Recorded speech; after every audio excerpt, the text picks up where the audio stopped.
Block दुधुजरी panchayat Mangalpur ग्राम महांत तलसाही लक्ष्मी घर पाखरे एक अचिन्हा युवक पड़ी रही देखा मिली। युवक जनकर परिचय मिल पारि नथिबा बेले देहरे विभिन्न जगार क्षत विक्षत चिन्ह थिबा सहित विभिन्न जगह पोड़ी जाइथिबा अनुमान करा जाउछि। स्थानीय लोक माने देखि आम्बुलांस को खबर देबा परे सरकारी 108 आम्बुलांस पहुंची युवक को उद्धार करी सुकिंदा गोष्ठी स्वास्थ्य केन्द्र में भर्ती करथिबा बेले युवक जनकर चिकित्सा जारी रहिथिबा सूचना मिली।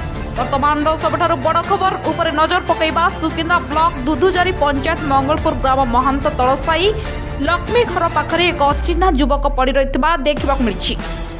युवक जनकर परिचय मिल पारि नथिबा बेले देहरे विभिन्न जगार क्षत विक्षत चिन्ह थिबा सहित विभिन्न जगह पोड़ी जाइथिबा अनुमान करा जाउछि। स्थानीय लोक माने देखि आम्बुलांस को खबर देबा परे सरकारी 108 आम्बुलांस पहुंची युवक को उद्धार करी सुकिंदा गोष्ठी स्वास्थ्य केन्द्र में भर्ती करथिबा बेले युवक जनकर चिकित्सा जारी रहिथिबा जहा सूचना मिली।